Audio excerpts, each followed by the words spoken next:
السلام عليكم ورحمة الله وبركاته. الحمد لله رب العالمين، والصلاة والسلام على سيد المرسلين وعلى آله وصحبه كلهم أجمعين.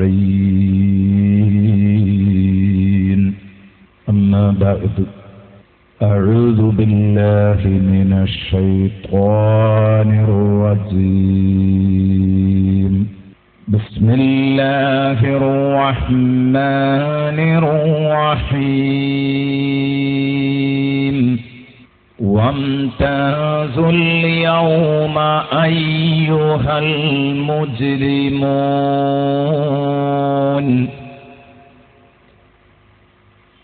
ألم أعهد إليكم يا بني آدم ألا تعبدوا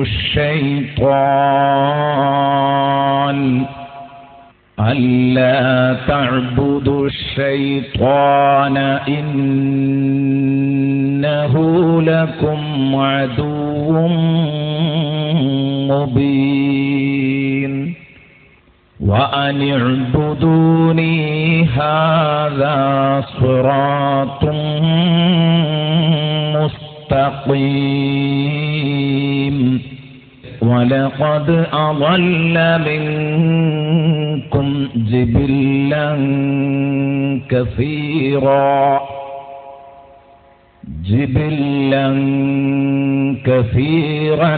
أفلم تكونوا تعقلون.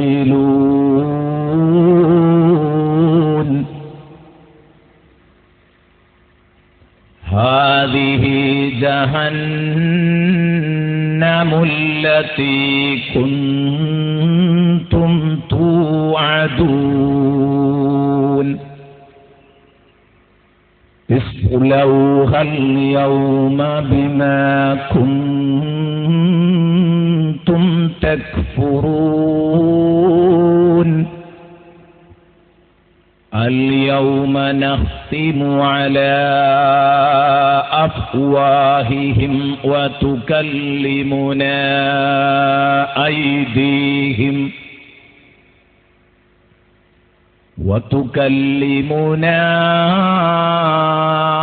أيديهم وتشهد أرجلهم بما كانوا يكسبون.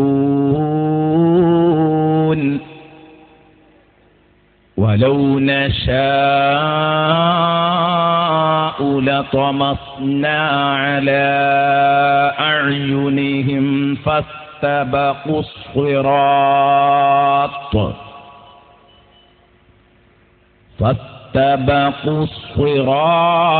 فأنى يبصرون. ولو نشاء لمسخناهم على مكانتهم فما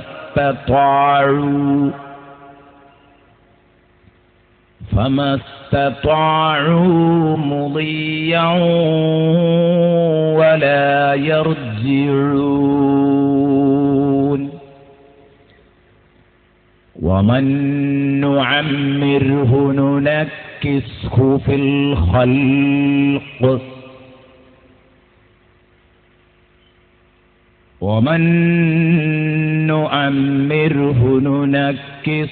في الخلق أفلا يعقلون.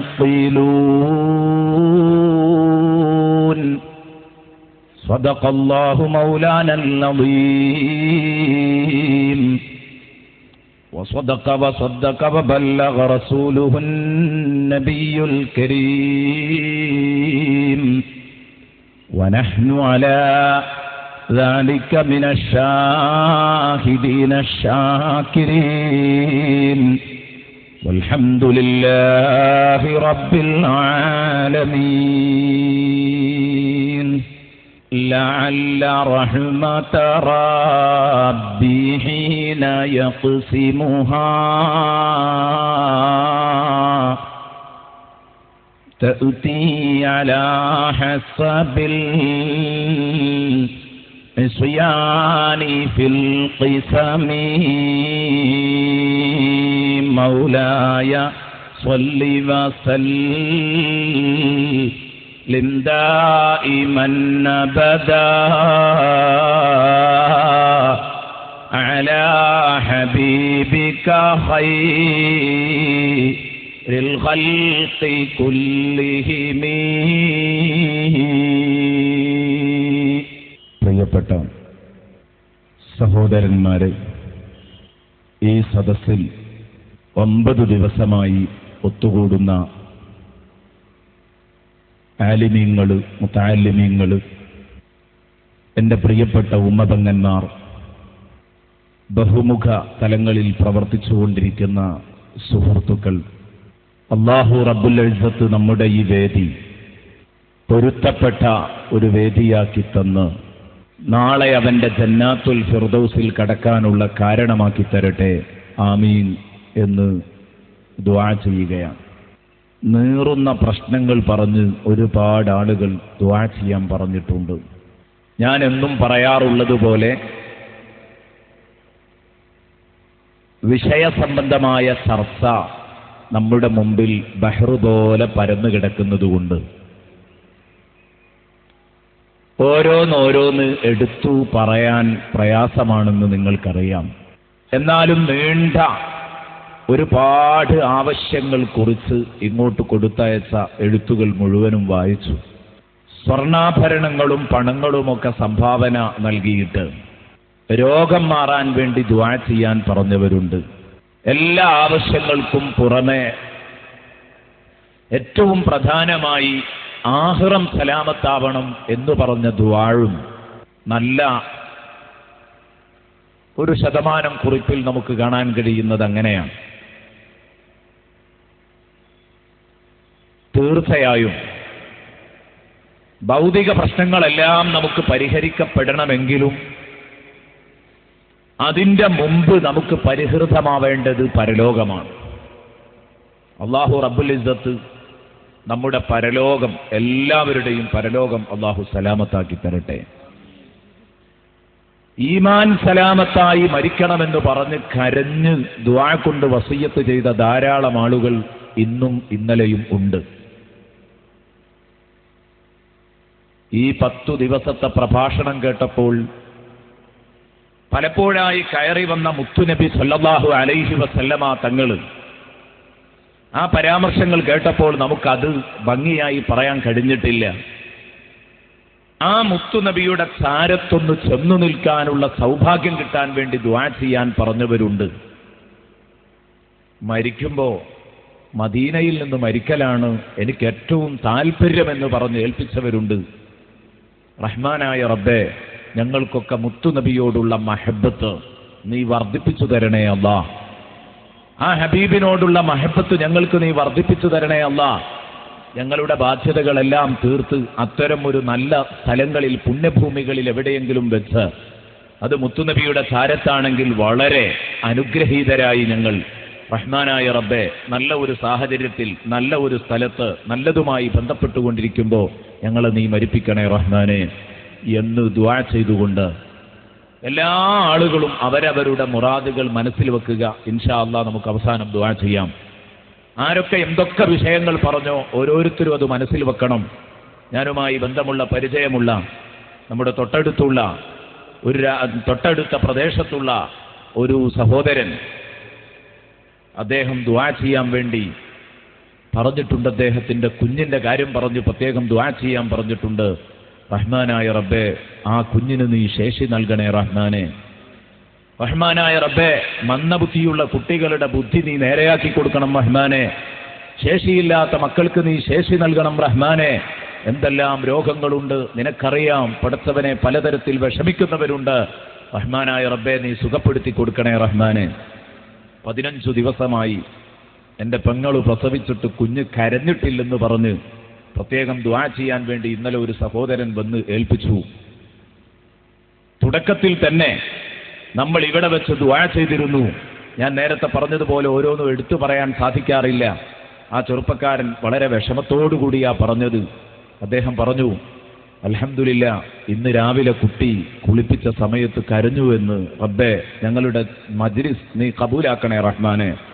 അത്തരം അത്ഭുതങ്ങൾ നീ കബൂലാക്കി ഞങ്ങൾക്ക് ഇജാബത്തുകൾ തന്ന് ദുന്യാവും ആഖിറവും സലാമത്താക്കി ഞങ്ങൾക്ക് സന്തോഷമാക്കി തരണേ റഹ്മാനെ. ഈ 10 ദിവസത്തെ സംഗമം, പിരിയൽ, ഞങ്ങൾ ചെലവഴിച്ച ഊർജം, ഞങ്ങൾ ചെലവഴിച്ച പണം, അതൊന്നും നീ വെറുതെയാക്കല്ല റഹ്മാനെ, ഒന്നും നീ നഷ്ടപ്പെടുത്തല്ല റഹ്മാനെ. എൻ്റെ പ്രിയപ്പെട്ട കൂട്ടുകാർ, ഇൻഷാ അല്ലാഹ് നമ്മൾ ചർച്ചയിലേക്ക് കടക്കുകയാണ്. സൂറത്തു യാസീൻ ഒറ്റ നോട്ടത്തിലൊന്ന് നോക്കി കാണേണ്ടതായിരുന്നു. പക്ഷേ സമയം കിട്ടുമെന്ന് എനിക്ക് തോന്നുന്നില്ല. കാരണം ബഹുമാനപ്പെട്ട നമ്മുടെ എല്ലാമായ ശൈഖുന ഇന്ന് നമ്മുടെ പ്രസംഗം അവസാനിക്കാറാകുമ്പോഴേക്ക് ഇങ്ങോട്ട് എത്തുമെന്നാ പറഞ്ഞത്. എത്തിക്കഴിഞ്ഞാൽ പ്രസംഗം നീട്ടുന്നത് ശരിയല്ല. ബഹുമാനപ്പെട്ട തങ്ങൾ ഇന്നലെ അതുപോലെ ഇടക്ക് വെച്ച് പ്രസംഗം നിന്നുപോകുമോ എന്ന് നമ്മൾ പേടിച്ചതാണ്.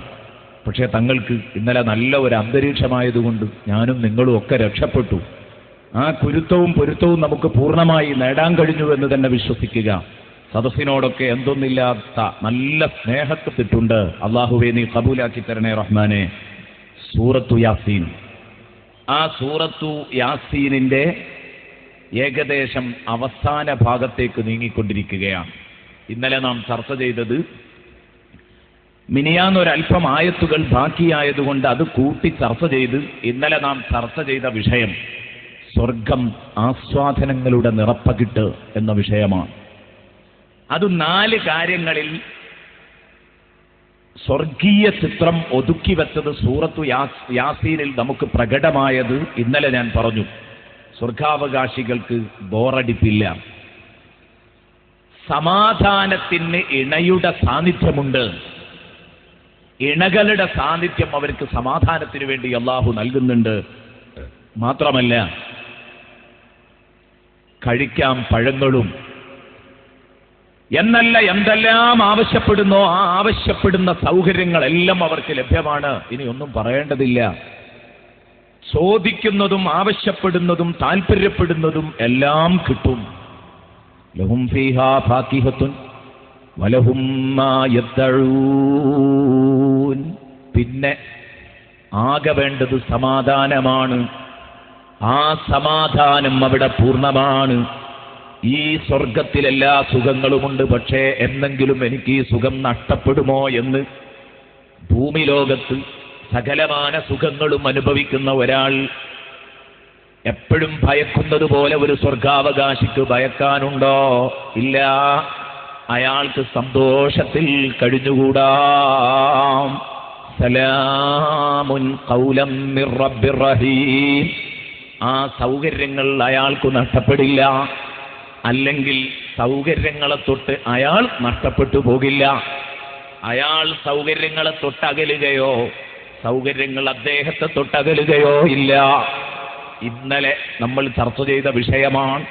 എന്നാൽ ആ സുഖസമ്പൂർണമായ സുഖലോക സ്വർഗ വിവരണം കേട്ടപ്പോ, പ്രത്യേകിച്ച് ഹും വഅസ്വാജുഹും ഫീ ളിലാലിൻ അലൽ ലറായികി മുത്തഖിഊൻ എന്ന വിവരണത്തിൽ ഞാൻ പറഞ്ഞു, വാപ്പയും മക്കളും ഭാര്യയും ഭർത്താവും എല്ലാവരും ഒരുമിച്ചിരിക്കുന്ന ആ കുടുംബ സദസ്സ്, ആ കുടുംബ സദസ്സിൽ സ്വർഗീയ ഭക്ഷണം തിന്നുമ്പം എനിക്കെൻ്റെ വാപ്പയുടെ കയ്യിൽ നിന്ന് സ്വർഗീയ ഭക്ഷണം വാങ്ങി തിന്നാൻ കഴിയുമോ എന്ന് ചർച്ച ചെയ്ത സമയത്ത് ഓരോരുത്തരും ചിന്തിക്കേണ്ടതാണ്.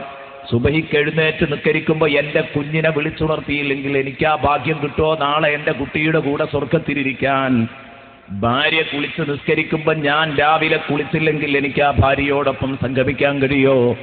ഇത്തരം കാര്യങ്ങളൊക്കെ പറഞ്ഞ സമയത്ത് ഒരുപാട് സുഹൃത്തുക്കൾ കണ്ണീരൊഴുക്കി കരഞ്ഞിട്ടുണ്ട്. അതേ, അഭിലാഷങ്ങൾ ധാരാളമുണ്ടാകും. അള്ളാഹു എല്ലാ അഭിലാഷങ്ങളും പൂവണിയിപ്പിച്ചു തരട്ടെ.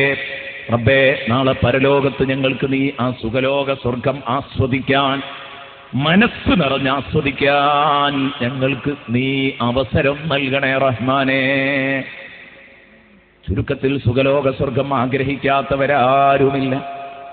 ആ സ്വർഗത്തിലേക്ക് നല്ല ജനങ്ങൾ ഇങ്ങനെ കയറിപ്പോകുന്ന സമയത്ത് പതുക്കെയതാ വന്നു നിൽക്കുന്നു ആര്? കുറ്റവാളികൾ.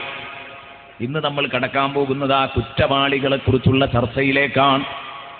നീതിന്യായം നടപ്പിലാക്കുന്ന സ്ഥലമാണ്, കേന്ദ്രമാണ് മഹ്ശർ എന്ന് കേട്ടു. അതിന് സജ്ജനങ്ങൾക്ക് അല്ലാഹു നൽകുന്ന പ്രതിഫലം എന്ത് എന്ന് ഇന്നലെ കേൾപ്പിച്ചു. ദുർജനങ്ങൾക്ക് നൽകാൻ പോകുന്ന നീതി എന്ത്? അത് രണ്ടും വേണമല്ലോ കേൾക്കുക. വളരെ പതുക്കെ ദുർജനങ്ങൾ പഴുതിലൂടെ, മറ്റുള്ളവർ സജ്ജനങ്ങൾ കയറുന്ന ചുളിവിലൂടെ പതുക്കെ സ്വർഗത്തിലേക്ക് കയറണം എന്ന് കരുതി ചെല്ലുമ്പോൾ അള്ളാഹുവിന്റെ ഭാഗത്തു നിന്ന് വരുന്ന ഈ ഭൂമിയിൽ കൂത്താടി നടന്ന മനുഷ്യർ ചുളിവിലൂടെ നല്ലവരോടൊപ്പം സ്വർഗത്തിലേക്ക് കടക്കാൻ ഒരുങ്ങുമ്പം അള്ളാഹുവിന്റെ ഭാഗത്തു നിന്ന് വരുന്ന ശക്തമായ ആട്ടും തുപ്പുമാണ് ആർക്ക് നേരെ? ദുർജനങ്ങൾക്ക് നേരെ. അപ്പോഴല്ലേ നീതിയാവൂ. ഇന്നലെ നമ്മൾ പറഞ്ഞതാണ്, നല്ലവരെയും ദുർജനങ്ങളെയും ഒരേ അവസ്ഥയിൽ എന്തായാലും അള്ളാഹു ആക്കാൻ പാടില്ല. അതിലും വലിയ അനീതി ഒന്നുമില്ല. അതുകൊണ്ടാണ് അള്ളാഹ് ആ വിഷയം പറഞ്ഞിട്ട് അലൈസല്ലാഹു ബിഅഹ്കമിൽ ഹാകിമീൻ. അല്ലാഹു തആല ചോദിച്ചില്ലേ, അം നജ്അലുൽ ലദീന ആമനൂ വഅമിലുസ് സ്വാലിഹാതി കൽ മുഫ്സിദീന ഫിൽ അർദ് അം നജ്അലുൽ മുത്തഖീന കൽ ഫുജാർ. അത് പറഞ്ഞിട്ടാണല്ലോ റബ്ബ് പറഞ്ഞത് അലൈസല്ലാഹു ബിഅഹ്കമിൽ ഹാകിമീൻ.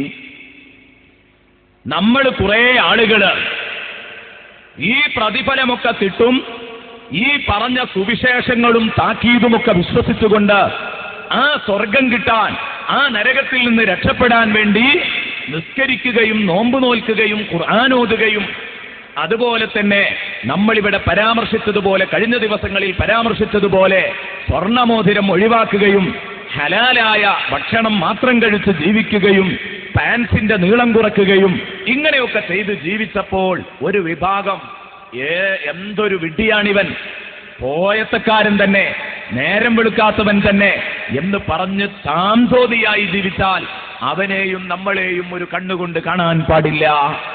അതേ സജ്ജനങ്ങളുടെ ചുളിവിൽ പതുക്കെ അങ്ങ് സ്വർഗത്തിലേക്ക് കടന്നുകളയാമെന്ന് കരുതുന്ന ദുർജനങ്ങൾക്ക് നേരെ വരുന്ന ശക്തമായ ദാക്ഷിണ്യം തൊട്ടു തീണ്ടാത്ത വലിയ ഒരു അനൗൺസ്മെന്റ് ആണ്, കടുപ്പമുള്ള ഒരു അനൗൺസ്മെന്റ് ആണ് അല്ലാഹുവിന്റെ ഭാഗത്തു നിന്ന് വരുന്നത്. വംതാസുൽ യൗമ അയ്യുഹൽ മുജ്രിമൂൻ, വംതാസുൽ യൗമ അയ്യുഹൽ മുജ്രിമൂൻ. ഹലോ കുറ്റവാളികളെ, ഓ ചമ്മാടികളെ, ഓ ദുർമാർഗികളെ, ഇന്നത്തെ ദിവസം ഇത് നീതിയുടെ വീടാണ്. പരലോകത്ത് ദുനിയാവിൽ വെച്ച് ഇഹലോകത്ത് വെച്ച് നിങ്ങൾ അങ്ങനെയൊക്കെ ചെയ്തിരുന്നു. ദുനിയാവിൽ വെച്ച് നിങ്ങൾ പല തരികിടകളും ചെയ്തിരുന്നു. എല്ലാ തോന്നിവാസങ്ങളിലും ഉണ്ടായിട്ട് പകൽമാന്യനായി നടന്നിട്ടുണ്ട്. ഇനി അത് നടക്കില്ല. ഇത് നീതിയുടെ വീടാണ്. ഇവിടെ അത് നടക്കില്ല. മുഴുവൻ തോന്നിവാസങ്ങളും ചെയ്ത് തോന്നിവാസം ചെയ്തവർ ചുളിവിലൂടെ രക്ഷപ്പെടുകയും അതേസമയം ആ വേണ്ടാത്തരം ചെയ്തവർ രക്ഷപ്പെടുമ്പോൾ നല്ലത് ചെയ്ത ആളുകൾ പലപ്പോഴും പീഡിപ്പിക്കപ്പെടുകയും അവർ നിയമത്തിന് മുമ്പിൽ കൊണ്ടുവരപ്പെടുകയും ഒക്കെ ചെയ്തിട്ടുണ്ടെങ്കിൽ അതൊന്നും ഇവിടെ നടക്കുകയില്ല. ഇത് നീതിയുടെ വീടാണ്. അതുകൊണ്ട് അല്ലാഹു പറയുന്നു വംതാസുൽ യൗമ അയ്യുഹൽ മുജ്രിമൂൻ. അതേ അവരെ തിരിച്ചറിയാൻ അവര് നീലക്കണ്ണന്മാരായിരിക്കും, അതുപോലെ തന്നെ കരുവാളിച്ച മുഖങ്ങളായിരിക്കും. വിശുദ്ധ ഖുർആൻ അതെല്ലാം രേഖപ്പെടുത്തിയിട്ടുണ്ട്.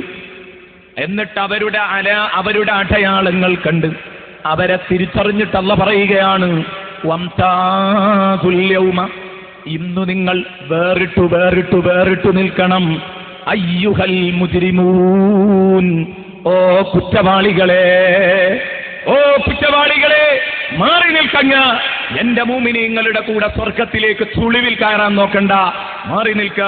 ഇത് നിങ്ങളുടെ അവസരമല്ല, ഇതൊരിക്കലും തന്നെ നിങ്ങളുടെ അവസരമല്ല. ഇതെന്റെ ടീമിന്റെ അവസരമാണ്. വഇബാദുർ റഹ്മാനിൽ ലദീന യംശൂന അലൽ അർളി ഹൗനാ വഇദാ ഖാതബഹുമുൽ ദാഹിലൂന ഖാലൂ സലാമാ. എന്ന് സൂറത്തുൽ ഫുർഖാനിലൂടെ അല്ലാഹു തആല തന്റെ അടിമകൾ എന്ന് പറഞ്ഞ് ഇബാദുർ റഹ്മാൻ പട്ടം പതിച്ചു നൽകുന്ന 12 ഗുണങ്ങളുള്ള മനുഷ്യന്മാരെ കുറിച്ച് അല്ലാഹു പറഞ്ഞിട്ടുണ്ട്. ഒരു ഡസൻ ഗുണങ്ങൾ ഒത്തിണങ്ങുമ്പോഴാ നീ അള്ളാഹുവിന്റെ ആളാവുക, അപ്പോഴാണ് നീ അള്ളാഹുവിന്റെ അടിമയാവുക എന്ന് പറഞ്ഞു. ആ അടിമകൾ, അതെല്ലാം പാലിച്ചു ജീവിച്ച അടിമകൾ, അവരെ ആണ് ഞാൻ ഇന്ന് സ്വർഗത്തിലേക്ക് കടത്തിവിടുന്നത്. നിങ്ങൾ മാറി നിൽക്കണം എന്ന് കുറ്റവാളികളോട് പറയുന്നു. നിങ്ങൾ ചുളിവിൽ കയറാൻ പറ്റില്ല, അതൊന്നും ഇവിടെ നടക്കാൻ പോകുന്നതല്ല. ഇതെന്റെ ടീമിനുള്ള അവസരമാണ്. നിങ്ങൾ വേറിട്ട് നിൽക്കൂ, നിങ്ങൾ മാറി നിൽക്കൂ, മുഅ്മിനീങ്ങളിൽ നിന്ന് മാറി നിൽക്കണം.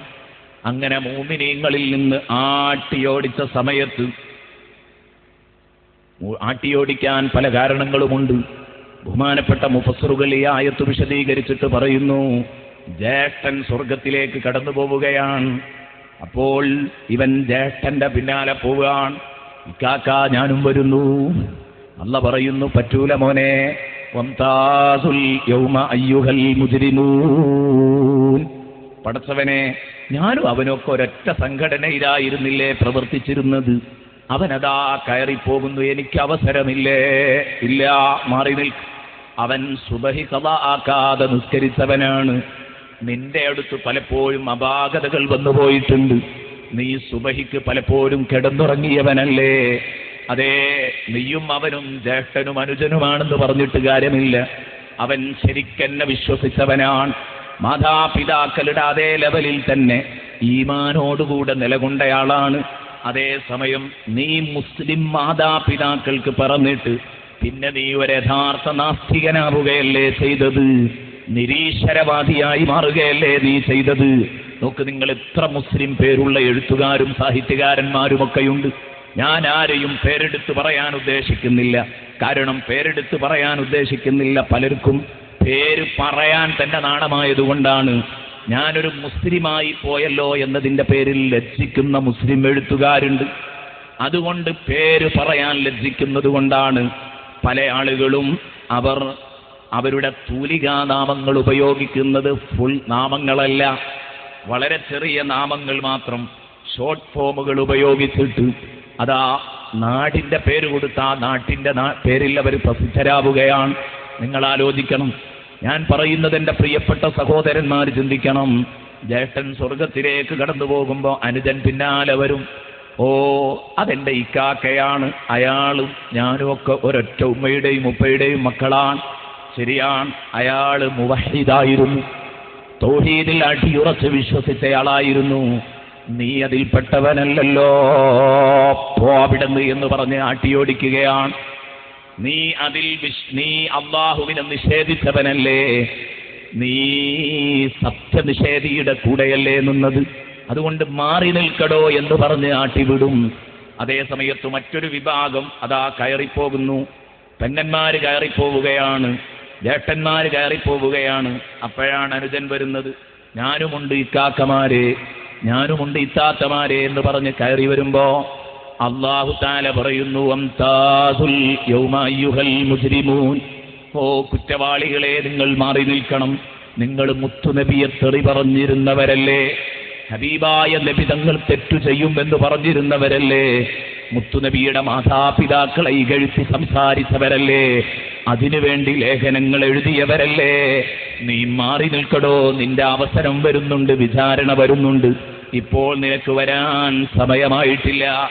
മദ്യപിക്കാത്ത ജ്യേഷ്ഠൻ സ്വർഗത്തിലേക്ക് കടന്നു പോകുന്നത് കാണുമ്പം, അല്ലെങ്കിൽ മദ്യപിക്കാത്ത അനുജൻ സ്വർഗത്തിലേക്ക് കടന്നു പോകുമ്പോൾ മദ്യപിച്ച് കൂത്താടുന്ന ജ്യേഷ്ഠൻ അത് കണ്ട് ആ സ്വർഗം കിട്ടിയെങ്കിൽ എന്ന് കരുതി അതിനുവേണ്ടി പലിക്കുമ്പോൾ അല്ലാഹ് പറയാണ്, വേണ്ട വേണ്ട, അവൻ മദ്യപിച്ചിട്ടില്ല, നിനക്ക് കുപ്പിയില്ല, ഞാൻ ഉറക്കം വരില്ലായിരുന്നു. എൻ്റെ പ്രിയപ്പെട്ട മോമിനീങ്ങളെ നല്ലോണം കരുതണം. പ്രത്യേകിച്ച് നോക്ക്, നിങ്ങൾ നമ്മുടെ ചെറുപ്പക്കാരിൽ മദ്യപാനം എന്ന സ്വഭാവം വല്ലാതെ കയറിക്കൊണ്ടിരിക്കുന്നുണ്ട്. അള്ളാഹു നൽകിയ വലിയ ഒരു നിഅ്മത്താണ് നമുക്ക് പൂഴി. ഈ പൂഴി വാരാൻ തുടങ്ങിയതോടുകൂടെ എൻ്റെ പ്രിയപ്പെട്ട ചെറുപ്പക്കാരുടെ കയ്യിൽ ഇഷ്ടം പോലെ കാശുണ്ട്. ആ കാശ് എന്തു ചെയ്യണമെന്നറിയാതെ കുടിച്ചും മതിച്ചും തീർക്കുകയാണ്. സുബ്ഹാനല്ലാഹ്, അത്യാവശ്യം അല്ലാഹുവിനെ കുറിച്ചൊരു ബോധവും മതത്തെക്കുറിച്ച് ഒരു ചെറിയ ബോധവും ഒരു ചെറിയ തിരിച്ചറിവുമൊക്കെയുള്ള സഹോദരനും പലപ്പോഴും കൂട്ടുകെട്ടിൽ അങ്ങ് പെട്ടിട്ട് അവൻ രുചിക്കാത്തതില്ല, അവൻ ആസ്വദിക്കാത്തതില്ല, അവൻ അനുഭവിക്കാത്തതില്ല. ഞാൻ പറയുന്നു, ഇവിടെയും ഒരുപക്ഷെ മണൽ തൊഴിലാളികൾ ഉണ്ടാകും എന്ന് പറയുമ്പോ എത്രയോ ഇഖ്ലാസുള്ള പ്രവർത്തകരുണ്ടാവും. കാരണം എനിക്കറിയാവുന്ന ധാരാളം മണൽ തൊഴിലാളികളുണ്ട്. അവര് പലപ്പോഴും മണൽ വാരാൻ സുബഹിയുടെ മുമ്പ് മണൽ പുറത്തിറത്തിയാലും അവര് മാട്ടും പുറത്തു വെച്ച് നിസ്കരിച്ചിട്ടേ മണൽ വാരുന്നുള്ളൂ. അവരിത്തരം സദസ്സുകളുണ്ടോ അന്ന് പലപ്പോഴും പണി വരെ കട്ടു ചെയ്തതിന് പോകണമെന്ന് തീരുമാനിക്കുന്നവരാണ്. അങ്ങനെ ധാരാളം ആളുകളെ കുറിച്ചറിയാം. അതുകൊണ്ടാണ് ഞാൻ ആ ടീമിനെ മുഴുവൻ കുറ്റപ്പെടുത്തുകയല്ല. പക്ഷേ ആ ഒരു വിഭാഗത്തിൽ പലപ്പോഴും ചെറുപ്പക്കാരുടെ കയ്യിൽ, ചെറിയ മക്കളുടെ കയ്യിൽ പണം വരാനുള്ള ഒരു മേഖലയായതുകൊണ്ട് ഞാൻ പറയുകയാണ്. അതോടൊപ്പം മാട്ടുംപുറത്താണ് പണി എന്നതുകൊണ്ട് ഇത്തരം വേണ്ടാത്തരങ്ങൾ ജീവിതത്തിലേക്ക് ചേക്കേറാൻ എളുപ്പവുമാണ്. പേടിക്കണം കേട്ടോ. നാളെ അല്ലാഹു അങ്ങാട്ടി വിടുമ്പം നിങ്ങളെ ഈ കാക്കമാരുടെയും വാപ്പയുടെയും ഉമ്മയുടെയും ഒക്കെ മുന്നിൽ നിന്ന് വംസാസുൽ യൗമ അയ്യുഹൽ മുജ്രിമൂൻ, ലൈംഗിക വൈകൃതങ്ങളിൽപ്പെട്ടവർ എല്ലാവരും ഉണ്ടാകും. വംസാസുൽ യൗമ അയ്യുഹൽ മുജ്രിമൂൻ, ഓ കുറ്റവാളികളെ മാറി നിൽക്കങ്ങ, ഇതെന്റെ സജ്ജനങ്ങളുടെ അവസരമാണ്. ദുർജനങ്ങളായ നിങ്ങളുടെ അവസരം വരുമ്പോൾ പറയാം, ഇപ്പോൾ മാറി നിൽക്കാൻ. അതോടുകൂടെ എല്ലാവരും മാറി നിൽക്കുന്നു, എല്ലാവരും മാറി നിൽക്കുന്നു. എങ്ങോട്ടാ മാറി നിൽക്കുന്നത്? ബന്ധുജനങ്ങളും പാർട്ടിയും മുന്നണിയും ഒക്കെ കഴിഞ്ഞു. ഇപ്പൊ തൽക്കാലം മാറി നിൽക്ക്, അതൊക്കെ ദുനിയാവിലെ നടക്കൂ. ഇവിടെ ബന്ധങ്ങളെല്ലാം പൂർണ്ണമായി അറ്റുപോയിരിക്കുകയാണ്. ഇവിടെ ഓരോരുത്തരും വ്യക്തിപരമായി തന്റെ വിചാരണ നേരിടാൻ തയ്യാറാവണം. അതുകൊണ്ട് മാറി നിൽക്കണം നിങ്ങൾ. മുഅ്മിനീങ്ങളുടെ കാര്യം കഴിയട്ടെ. ഇമാം നസഫി തങ്ങൾ പറഞ്ഞത് ഇതാണ് ഈ ആയത്ത് വിശദീകരിച്ചിട്ട്. കുറ്റവാളികൾ ചുളിവിൽ കടക്കാൻ വേണ്ടി ശ്രമിക്കുമ്പോൾ അല്ലാഹ് പറയുന്നു, ഇൻഫരിദു അനിൽ മുഅ്മിനീന വകൂനു അലാ ഹിദ, നിങ്ങൾ മുഅ്മിനീങ്ങളെ തൊട്ട് മാറി നിൽക്കണം. അതുപോരാ, വകൂനു അലാ ഹിദ, നിങ്ങൾ സെപ്പറേറ്റ് ഒറ്റക്കൊറ്റക്ക് നിൽക്കണം. വകൂനു അലാ ഹിദ, അതേ ആട്ടി അങ്ങ് ഓടിക്കുമ്പോ എല്ലാവരും കൂട്ടം കൂടി നിന്ന് അതാ അഭിപ്രായങ്ങൾ ഇങ്ങനെ പറയാൻ തുടങ്ങും. എടോ, ഞാനന്ന് നിന്നോട് കഴിയും വിധം ഞാനന്ന് നിന്നോട് പറഞ്ഞിട്ടുണ്ട്, എന്നെ അത് രുചിപ്പിക്കണ്ട. അന്ന് നീ അല്ലടാ ഒന്ന് സാമ്പിൾ നോക്കെന്ന് പറഞ്ഞ് കുപ്പി പൊട്ടിച്ചെന്റെ കയ്യിൽ തന്നത്. അതിനുശേഷം ഞാനതിൻ്റെ വലിയ അഡിക്റ്റായി തീർന്നു. എന്നെ അതിൽ കുടുക്കിയ നെയ്യ് എനിക്ക് പരിഹാരം തരണം. അതാ പിടിക്കുന്നു ജഅഫർ ഷുക്കൂറിന്റെ കൈ പിടിക്കുന്നു, പറയുന്നു, മോനെ പരിഹാരം കാണണം. നമ്മൾ കമ്പനി അടിച്ചല്ലേ അന്ന് മോഷ്ടിക്കാൻ പോയത്, മോഷണ സംഘം പിടിക്കപ്പെട്ടു എന്ന് പറഞ്ഞ് പത്രത്തിൽ ഫോട്ടോ വന്നപ്പം ഞാനും നീയും അൻവറും ഷരീഫും ഒക്കെ ഉണ്ടായിരുന്നില്ലേ? സുഹൃത്തുക്കൾ ചിന്തിക്കണം. പലപ്പോഴും ഇത്തരം ഫോട്ടോകൾ പത്രങ്ങളിൽ വരുമ്പോൾ നമ്മൾ പലപ്പോഴും അതിൻ്റെ അടിക്കുറിപ്പ് വായിക്കാറില്ല. കാരണം അടിക്കുറിപ്പ് വായിക്കുമ്പോൾ ഉമ്മത്തിൻ്റെ മക്കളായിരിക്കും ഭൂരിപക്ഷവും ഉണ്ടാവുക. ഇത് നമുക്ക് വേദനയുള്ള കാര്യമാണ്. അതുകൊണ്ട് പലപ്പോഴും ആ ഫോട്ടോ മാത്രം കണ്ടെന്ന് വിടാറാണ്. വല്ലാത്ത വിഷമമാണ് ഉമ്മത്തിൻ്റെ മക്കൾ. അപ്പം നമ്മൾ അന്ന് കമ്പനി അടിച്ചല്ലേ മോഷ്ടിച്ചത്, കമ്പനി അടിച്ചല്ലേ മദ്യപിച്ചത്, കമ്പനി അടിച്ചല്ലേ ഒരൊറ്റ പെണ്ണിനെ കൊണ്ടുവന്നിറക്കി, നിശാസുന്ദരിയെ കൊണ്ടുവന്നിറക്കി. ഒരു രാത്രിയിൽ നമ്മൾ ലോഡ്ജിൽ വിലസിയത് നമ്മൾ മാത്രമായിരുന്നില്ലേ? അതുകൊണ്ട് ഇങ്ങോട്ട് കൂടി നിൽക്കും. 4-5 പേര് കൂടി നിന്നിട്ട് പറയാണ്, നമ്മുടെ കാര്യത്തിൽ നമ്മൾ തന്നെ തീരുമാനം കാണണം. കാരണം ഇതാ സംഗതിയൊക്കെ വഷളായിരിക്കുകയാണ്.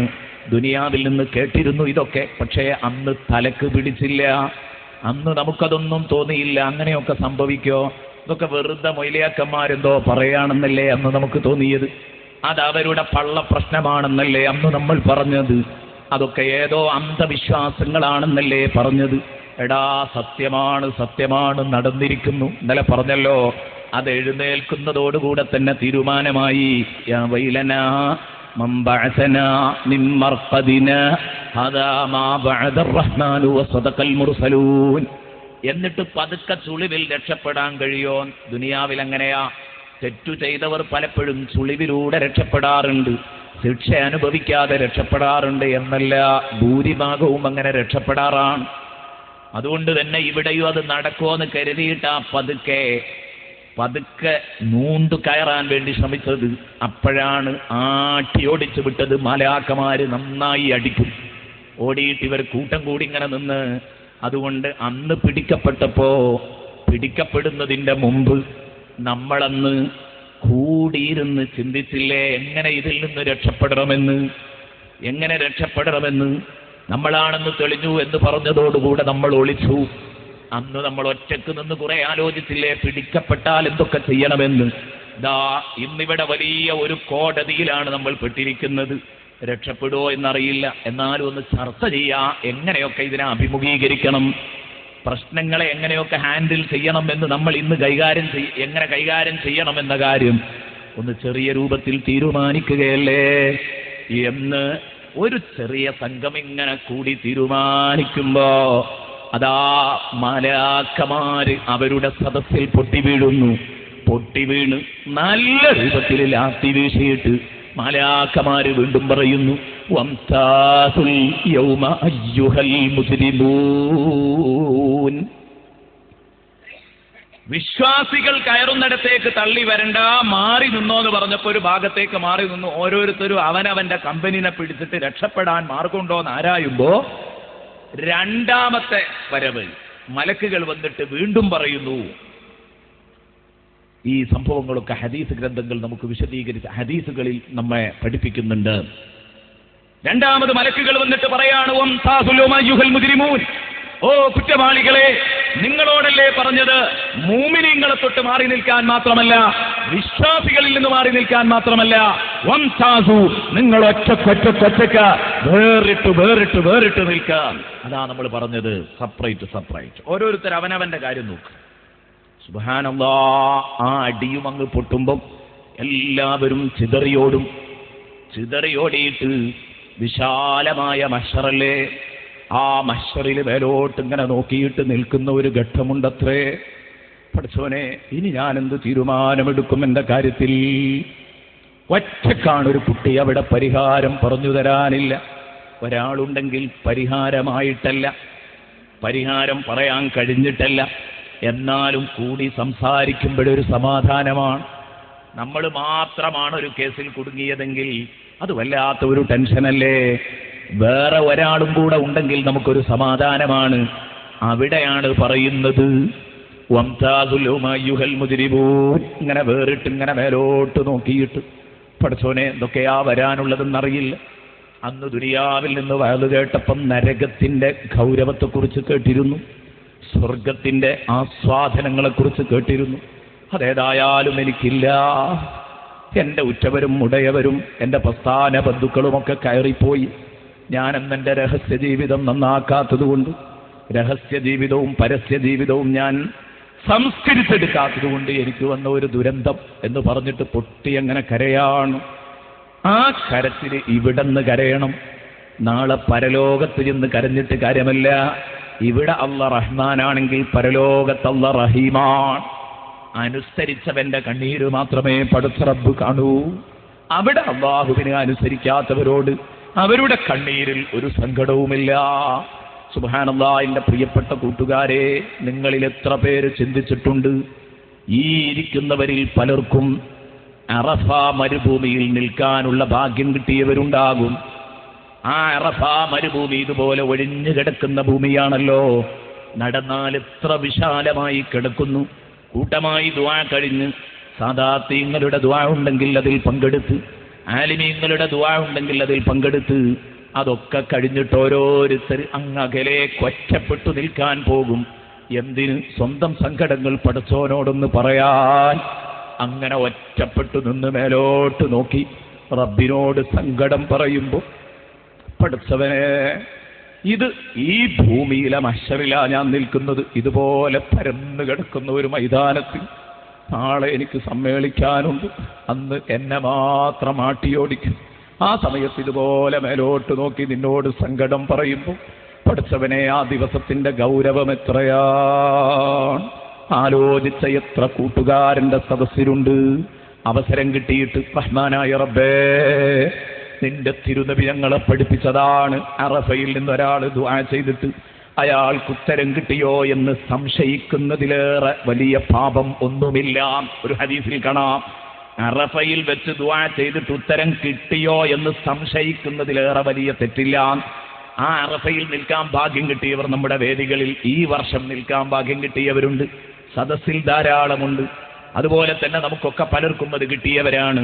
അള്ളാഹു ഇനിയും ധാരാളം തവണ ആ ഭാഗ്യം അള്ളാഹു നമുക്ക് നൽകട്ടെ. അതിനുള്ള ആഫിയത്തും സാമ്പത്തിക ശേഷിയുമൊക്കെ അള്ളാഹു നമുക്ക് നൽകട്ടെ. നമ്മുടെ മക്കൾക്ക് അല്ലാഹു നൽകട്ടെ, നമ്മുടെ കുടുംബത്തിന് അള്ളാഹു നൽകട്ടെ. പഠിച്ചവനെ, അവിടെയൊക്കെ നിന്ന് പ്രാർത്ഥിക്കുന്ന സമയത്ത് പരലോകത്തെക്കുറിച്ച് ചിന്ത വന്ന് കരയാനുള്ള ഭാഗ്യം ഞങ്ങൾക്ക് നീ തരണേ അല്ലാ, ഞങ്ങൾക്ക് നീ തരണേ അല്ലാ. അതേ, ഒറ്റക്ക് നിന്നിട്ട് ഇങ്ങനെ ചിന്തിക്കും. കുറെ കഴിഞ്ഞിട്ട് അല്ലാഹു തആല മുഅ്മിനീങ്ങളുടെ ഹിസാബൊക്കെ കഴിഞ്ഞു, അതാ വിളിക്കുന്നു, വാ വാ വാ, ഹലുമു ഹലുമു, എല്ലാവരും വന്നാട്ടെ. എല്ലാവരും ഓടിക്കൂടുന്നു. റബ്ബിന് എന്തേ ഒരു മനംമാറ്റം സംഭവിച്ചോ? എല്ലാവരും ഓടിക്കൂടുകയാണ്. ഓടിക്കൂടുന്ന സമയത്ത് റബ്ബ് ചോദിക്കുന്നു, അല്ല, എന്തിനാടോ നിങ്ങൾ പതുക്കെ ചുളിവിൽ കയറാൻ വന്നത്? ഒന്നുമല്ല, എൻ്റെ ജ്യേഷ്ഠനല്ല പഠിച്ചവനെ പോയത്, എൻ്റെ ഉമ്മയല്ലേ, ഉപ്പയല്ലേ, ഭാര്യയല്ലേ, ഭർത്താവല്ലേ, മക്കളല്ലേ, അയൽക്കാരനല്ലേ, പ്രസ്ഥാന ബന്ധുവായിരുന്നില്ലേ, ഞാനും അവനും ഒരു കൊടി പിടിച്ചവനല്ലേ, ഞാനും അവനും ഒരുമിച്ച് പ്രവർത്തിച്ചവനല്ലേ. ഇങ്ങനെ ബന്ധങ്ങൾ ഇങ്ങനെ അങ്ങ് എണ്ണിപ്പറയുന്ന സമയത്ത് അള്ള പറയുന്നു, മക്കളെ, ഇവിടെ ബന്ധങ്ങളെല്ലാം അറ്റുപോയിരിക്കുന്നു കേട്ടോ. ഇവിടെ ഒരു ബന്ധവും ഇന്ന് നിലനിൽക്കുന്നില്ല. എല്ലാ ബന്ധങ്ങളും മറ്റുപോയി. സ്വന്തമായി വിചാരണ നേരിടാൻ പോവുകയാണ് നിങ്ങൾ. അതുകൊണ്ട് നിങ്ങൾ മുഴുവൻ കൂത്താട്ടങ്ങളും ഭൂമിയിൽ ചെയ്തിട്ട് ഇവിടെ വന്നിട്ട് രക്ഷപ്പെടുത്തി തരുമോ എന്ന് ചോദിക്കാണോ? നടക്കൂല. അവര് നിസ്കരിച്ചപ്പം നിങ്ങളെന്തേ നിസ്കരിക്കാതിരുന്നത്? അവര് നോമ്പ് നോറ്റപ്പം നിങ്ങളെന്തേ റമദാനിന്റെ പകലിൽ വയറ് നിറയെ ഭക്ഷണം കഴിച്ചത്? അവരെന്തേ നേരെ സുബേ കച്ചവടം നടത്തിയപ്പം നിങ്ങൾ തട്ടിപ്പും വെട്ടിപ്പും നടത്തിയത്? നോക്കണം എൻ്റെ പ്രിയപ്പെട്ട സഹോദരന്മാര്, ചിന്തിക്കണം. അരി അളക്കുന്നിടത്ത് മാത്രമേ അളവിലും തൂക്കത്തിലും കുറവ് വരുത്തലുള്ളൂ എന്ന് ധരിക്കരുത്. വൈലുല്ലിൽ മുത്തഫിഫീൻ എന്ന് പറയുന്നത് എല്ലാ ഭാഗത്തേക്കും ബാധകമാണ്. അളവിലും തൂക്കത്തിലും കുറവ് വരുത്തുന്നവർ എന്ന് പറഞ്ഞാൽ എല്ലാ ഭാഗത്തും വരും. ഒരു ലോഡ് മണൽ തട്ടുന്ന സമയത്ത് നല്ല വിലയുണ്ടാകുമ്പോ പകുതി ദൂരം പിന്നിട്ടതിന്റെ ശേഷം ഓരോ ലോഡിൽ നിന്ന് അല്പാൽപ്പം തട്ടി അതൊരു കള്ളലോടാക്കി കയറ്റിപ്പോകുന്നത്, ഇത് പടച്ച റബ്ബ് പൊരുത്തപ്പെടാത്ത കാര്യമാണ്. എൻ്റെ പ്രിയപ്പെട്ട സഹോദരന്മാർ, ഇതുപോലെ കല്ലിലും സിമന്റിലും കമ്പിയിലും അതുപോലെ മണലിലും എന്നല്ല ഓരോ കച്ചവടങ്ങളിലും ഇലക്ട്രിക് സാധനങ്ങളിലും ഡ്യൂപ്ലിക്കേറ്റ് സാധനങ്ങൾ ഒറിജിനലിന്റെ വിലയിട്ട് അതിന്റെ സ്റ്റിക്കർ പതിച്ചു കൊടുക്കുന്ന പരിപാടി ഇങ്ങനെ പറഞ്ഞാൽ തീരില്ല. എന്തെല്ലാം കൃത്രിമങ്ങളുണ്ടോ, അതൊന്നും നല്ലതിനല്ല. നിങ്ങളതൊക്കെ കാട്ടിയവരല്ലേ. മറ്റുള്ളവരോ അല്ലാഹനെ പേടിച്ചതൊന്നും കാട്ടാതെ ഹലാല് മാത്രം തിന്നപ്പം അവരൊരു പോയത്തക്കാരും നിങ്ങൾ നല്ല യുക്തിയുള്ള ടീമുമായാൽ പറ്റുമോ? ഒരിക്കലും പറ്റില്ല. അതുകൊണ്ട് നിങ്ങൾ മാത്രം യുക്തിയുള്ളവർ, നിങ്ങൾ മാത്രം കൗശലക്കാര് നടക്കില്ല എന്ന് പടച്ച റബ്ബ് പറഞ്ഞിട്ട് പറഞ്ഞു, മുഴുവൻ തോന്നിവാസങ്ങളും നിങ്ങൾ ചെയ്തില്ലേ? അന്ന് തന്നെ ഞാൻ നിങ്ങളോട് പറഞ്ഞിട്ടില്ലേ, അലം അഅ്ഹദിലൈക്കും യാ ബനീ ആദമ അല്ലാ തഅ്ബുദു ശൈത്വാന ഇന്നഹു ലക്കും അദുവ്വും മുബീൻ. അന്നാരേ നിങ്ങളെ ഇതിനൊക്കെ പ്രേരിപ്പിച്ചത്? അന്ന് ഇതിന് മുഴുവനും നിങ്ങളെ പ്രേരിപ്പിച്ചത് പിശാചല്ലേ. അതിനാ ഞാൻ നിങ്ങൾക്ക് നേരത്തെ മുന്നറിയിപ്പ് നൽകിയത്. അലം അഅ്ഹദിലൈക്കും, ഞാൻ നിങ്ങൾക്ക് വസിയ്യത്ത് ചെയ്ത് തന്നിട്ടില്ലായിരുന്നോ? നിങ്ങളോട് ഞാൻ ഉപദേശിച്ചിട്ടില്ലായിരുന്നോ? യാ ബനീ ആദം, ഓ ആദം സന്തതികളെ, ഓ ആദം സന്തതികളെ, നിങ്ങളോട് ഞാൻ വസിയ്യത്ത് ചെയ്തിട്ടില്ലായിരുന്നോ? അലം അഅ്ഹദിലൈക്കും യാ ബനീ ആദം അല്ലാ തഅ്ബുദു ശൈത്വാൻ, നിങ്ങൾ പിശാചിനെ ആരാധിക്കരുതെന്ന് നിങ്ങളോട് പറഞ്ഞില്ലേ? പിശാചിനെ ആരാധിക്കണ്ട എന്ന്, ശൈത്വാനെ ആരാധിക്കണ്ട എന്ന് പറഞ്ഞില്ലേ? അവനെ അനുസരിക്കണ്ട എന്ന് നിങ്ങളോട് പറഞ്ഞില്ലേ? അവനെ അനുസരിക്കണ്ട. അവിടെ തഅ്ബുദു ശൈത്താൻ എന്ന് പറഞ്ഞാൽ പിശാചിനെ ആരാധിക്കുന്ന ഒരു ടീമുണ്ട്, ശാത്താനെ ആരാധിക്കുന്ന ഒരു ടീമുണ്ട്, ചെകുത്താനെ ആരാധിക്കുന്നവർ. അവർ മാത്രമല്ല വിടുക. ഇവിടത്തെ തഅ്ബുദു എന്ന് പറഞ്ഞതിന്റെ അർത്ഥം മഹാന്മാര് വിശദീകരിച്ചു. ഇവിടത്തെ ഇബാദത്തിന്റെ അർത്ഥം ഇത്താഅത്താണ്, അനുസരണം എന്നാണ്. എല്ലാ ഇബാദത്തിന്റെയും അർത്ഥം ഇത്താഅത്തല്ല. അങ്ങനെ പിഴച്ചു മനസ്സിലാക്കിയ കക്ഷികൾ ഒരുപക്ഷെ ചെറുവാടിയിലും ഉണ്ടായേക്കാം. ഇബാദത്ത് എന്ന് പറഞ്ഞാൽ അത് അടിമവേലയാണ്, അനുസരണയാണ് എന്ന് മനസ്സിലാക്കിയവരുണ്ടെങ്കിൽ അതുമാത്രമല്ല ഇബാദത്ത് എന്ന കാര്യവും കൂടെ കൂട്ടത്തിൽ ഞാൻ ഉണർത്തിപ്പോവുകയാണ്. എന്നാൽ ഇവിടെ എന്തുകൊണ്ട് അനുസരണത്തെക്കുറിച്ച് പിശാചിനെ അനുസരിച്ചതിനെ ഇബാദത്ത് ചെയ്തു എന്ന് പറഞ്ഞു? അതിന് കാരണം പറഞ്ഞിട്ടുണ്ട് മഹാന്മാരായ പണ്ഡിതന്മാർ. എന്തുകൊണ്ടാണ് അങ്ങനെ പറയാൻ കാരണം എന്ന് അവർ തന്നെ വിശദീകരിക്കുന്നുണ്ട്. ഇബാദത്ത് എന്ന് അതേക്കുറിച്ച് പറയാൻ കാരണം അബ്ബറ അൻഹാ ബിൽ ഇബാദ ലിസിയാദതി തഹ്ദീർ വത്തംഫീരി അൻഹാ വലിവുഖൂഇഹാ ഫീ മുഖാബലതി ഇബാദതിഹി അസ്സ വജല്ല. രണ്ട് കാരണങ്ങളാ പറഞ്ഞത്. ഒന്ന്, ജനങ്ങളെ പിശാചിന് അനുസരിക്കുക എന്നത് പിശാചിന് ആരാധിക്കും പോലെയാണ് എന്ന് വരുത്തി തീർത്ത് ചടപ്പുണ്ടാക്കി തീർക്കാനാണ് ജനങ്ങൾക്ക്. ജനങ്ങളെ അതിൽ നിന്ന് വെറുപ്പിച്ച് കളയാനാണ്, ആ വിഷയത്തിന്റെ ഗൗരവം ഉൾക്കൊള്ളാൻ വേണ്ടിയാണ്. പിന്നെയോ അത് കഴിഞ്ഞിട്ടല്ല പറയുന്നത് എന്നെ മാത്രമേ ആരാധിക്കാവൂ, അനിഅ്ബുദൂനി, എന്നെ മാത്രമേ ആരാധിക്കാവൂ എന്ന് പറയാനും പോകുന്നുണ്ട്. അതിന്റെ ഓപ്പോസിറ്റിൽ സംസാരിച്ച സമയത്ത് അവിടെ തഅ്ബുദു എന്ന പദപ്രയോഗം നടത്തിയതാണ്. ഇങ്ങനെ ഈ അർത്ഥം പറഞ്ഞിട്ട് ഇബാദത്ത് എന്നാണ് അനുസരണത്തെക്കുറിച്ച് പറഞ്ഞത്. അതുകൊണ്ട് അല്ലാത്തവരെ അനുസരിക്കാൻ പാടില്ല. അങ്ങനെയാണ് ഹുകൂമത്തെ ഇലാഹി സ്ഥാപിക്കണമെന്ന് വാദിക്കാറുള്ളത്. ഞാൻ പറയുന്നു, മഹാന്മാരായ പണ്ഡിതന്മാർ അതിനു വേണ്ട മറുപടികൾ മുഴുവൻ പണ്ഡിതന്മാരും രേഖപ്പെടുത്തിയിട്ടുണ്ട്. എന്റെ വിഷയം അതല്ല. പിശാചിനെ അനുസരിക്കരുത് എന്ന് നിങ്ങളോട് നേരത്തെ ഞാൻ പറഞ്ഞതല്ലേ? അത് നിങ്ങൾ ഒരിക്കലും ചെയ്യരുത് കേട്ടോ എന്ന് നേരത്തെ വിവരം തന്നില്ലേ? വിവരം തന്നിട്ടില്ലെങ്കിൽ നിങ്ങൾക്ക് പറയായിരുന്നു, റബ്ബേ ഞങ്ങൾക്കിതറിയൂലായിരുന്നു. നിങ്ങൾക്ക് വിവരം തന്നു, വേണ്ടതുപോലെ വിവരം തന്നു. അനുസരിച്ചാൽ, എന്നെ അനുസരിച്ചാൽ, പിശാചിനെ കൈവിട്ടാൽ നിങ്ങൾക്ക് കിട്ടാൻ പോകുന്ന നേട്ടം എന്താണെന്ന് പറഞ്ഞു. പിശാചിനെ അനുസരിച്ച് എന്നെ കൈവിട്ടാൽ വരാൻ പോകുന്ന കോട്ടം എന്താണെന്നും നിങ്ങൾക്ക് പറഞ്ഞു തന്നു. എന്നിട്ടും നിങ്ങൾ അനുസരിക്കാതെ നടന്നില്ലേ? നിങ്ങൾ അറിയാതെ പെട്ടതാണെങ്കിൽ പറയായിരുന്നു, നിങ്ങൾക്ക് ഒഴിവുകഴിവുകൾ പറയാൻ കഴിയുമായിരുന്നു. എന്നാൽ ഇവിടെ ഒഴികഴിവുകൾ പറയാൻ കഴിയില്ല. നിങ്ങളിതാ പൂർണ്ണമായും വലഞ്ഞിരിക്കുകയാണ്. നിങ്ങൾക്കിവിടെ ഒഴികഴിവുകൾ സമർപ്പിക്കാൻ കഴിയില്ല. അല്ല പറഞ്ഞില്ലേ, അവന്റെ സ്വന്തം ശരീരം അവനെതിരെ സാക്ഷിയാകും.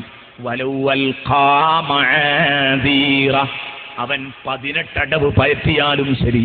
വലൗവൽ ഖാമഅദീറ, പഠിച്ച അടവുകൾ മുഴുവനും സമർപ്പിച്ചാലും, ഒഴികഴിവുകൾ എത്ര തന്നെ സമർപ്പിച്ചാലും, അങ്ങനെ ആയതുകൊണ്ടാ റബ്ബേ, ഞാൻ അറിയാത്തത് കൊണ്ടാ റബ്ബേ, എന്നെ അവൻ കുടുക്കിയതാ റബ്ബേ, അതൊന്നും പറഞ്ഞിട്ട് രക്ഷപ്പെടൂല.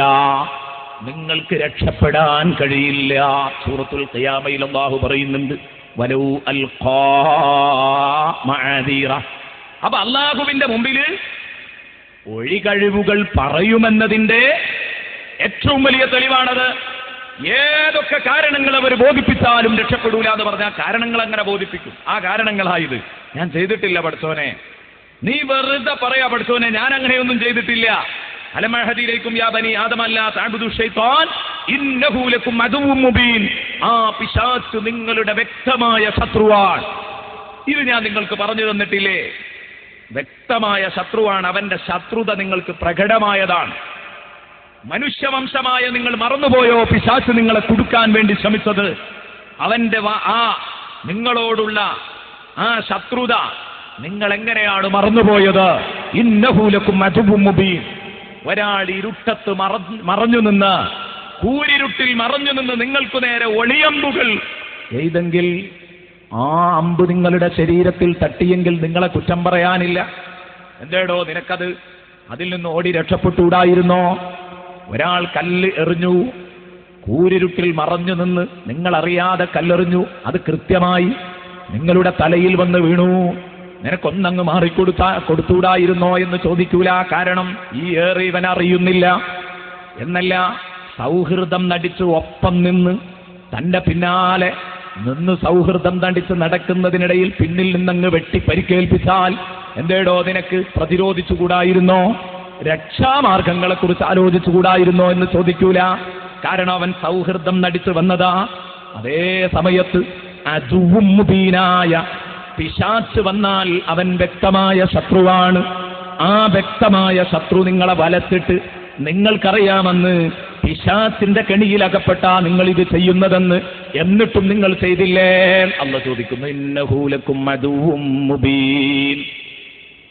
അവൻ വ്യക്തമായ ശത്രുവാണ്, അവനെ നിങ്ങൾ അനുസരിക്കരുത് എന്ന് എത്ര തവണ പറഞ്ഞിട്ടുണ്ട് നിങ്ങളോട്. വിശുദ്ധ ഖുർആനിൽ തന്നെ ഈ ഒരു ശബ്ദം എൻ്റെ പ്രിയപ്പെട്ട കൂട്ടുകാരെ എത്ര തവണയാ നമുക്ക് കാണാൻ കഴിയുന്നത്. അല്ലാഹു തആല പറയുന്നു, അലം അഅ്ഹദിലൈക്കും യാ ബനീ ആദം എന്ന് പറഞ്ഞ ഈ ആയത്ത് വിശദീകരിച്ചുകൊണ്ട് മഹാന്മാർ പറയുന്നത് കാണാം. അല്ലാഹു ഖുർആനിൽ എത്ര സ്ഥലത്താ പറഞ്ഞത്, വലാ തത്തബിഉ ഖുതുവാത്തി ശൈത്വാൻ ഇന്നഹു ലക്കും അദുവ്വും മുബീൻ. സൂറത്തുൽ ബഖറയുടെ 168 ആയത്തിൽ അല്ലാഹു റബ്ബുൽ ഇസ്സത്ത് എന്നെയും നിങ്ങളെയും പഠിപ്പിക്കുന്നത് കാണാം. വലാ തത്തബിഉ ഖുതുവാത്തി ശൈത്വാൻ, നിങ്ങൾ പിശാചിന്റെ കാൽപ്പാടുകളെ പിന്തുടരരുത്. പിശാച് വിളിക്കുന്നിടത്തേക്ക്, അവൻ വിളിച്ചിടത്തേക്ക് നിങ്ങൾ പോകരുത്. അതാ അവന്റെ കാൽപ്പാടുകളെ പിന്തുടരരുതെന്ന് പറഞ്ഞത്. പിശാച് നിങ്ങളെ കുറുക്കു റൂട്ടുകളിലൂടെ നിങ്ങളെ പറ്റിച്ചു കൊണ്ടുപോകുമ്പോൾ നിങ്ങൾ സിറാത്തുൽ മുസ്തഖീം വിട്ട് വളഞ്ഞ മാർഗങ്ങളിലൂടെ നിങ്ങൾ പോകരുത്. ഇന്നഹു ലക്കും അദുവ്വും മുബീൻ. അവനൊരു പക്ഷേ നിങ്ങളോട് പറയും, ഇതിലെ പോയാലും സത്യത്തിലേക്ക് തന്നെയാ എത്തുക എന്നല്ല, ഈ വഴിക്ക് പോയാൽ ഒരുപാട് അപകടങ്ങളുണ്ട്, നിനക്കതിലേറെ നല്ലത് ഈ കുറുക്കു വഴിക്കാണെന്ന് പറഞ്ഞേക്കാം. പക്ഷേ ആ വഴിക്ക് നീ കയറാൻ പാടില്ല. ഇന്നഹു ലക്കും അദുവ്വും മുബീൻ. അവൻ നിങ്ങളുടെ വ്യക്തമായ ശത്രുവാണ്. ആ ശത്രുവിന്റെ പിന്നാലെ നിങ്ങൾ ഒരിക്കലും പോകേണ്ടതില്ല. കാരണം അവൻ നിങ്ങളെ വഞ്ചിക്കാനേ ശ്രമിക്കൂ എന്ന കാര്യം ഉറപ്പാണ്. സൂറത്തുൽ ബഖറയിൽ പറഞ്ഞു. അതേ രൂപത്തിൽ തന്നെ അല്ലാഹു പറയുന്നത് കാണാം, യാ അയ്യുഹല്ലദീന ആമനൂ, ഓ വിശ്വാസികളെ, ലാ തത്തബിഉ ഖുതുവാത്തി ശൈത്വാൻ, പിശാചിന്റെ കാൽപ്പാടുകളെ പിന്തുടരരുത്. വമൻ യത്തബിഉ ഖുതുവാത്തി ശൈത്വാൻ, ആരാണോ പിശാചിന്റെ കാൽപ്പാടുകളെ പിന്തുടരുന്നത്, പിശാച് വിളിക്കുന്ന വഴിക്ക് നടക്കുന്നവനാരാണോ, അവനിങ്ങനെ പറയാണ്, എന്ത്, തൽക്കാലം ഒരു വെട്ടിപ്പും തട്ടിപ്പും അങ്ങ് നടത്തിക്കാളാ, എന്നാൽ നിനക്ക് തടിക്കാലോ കൊഴുക്കാലോ സാമ്പത്തികമായി പെട്ടെന്ന് ഉയരാലോ, നീ നിന്റെ കഫീലിനെ വേണമെങ്കിൽ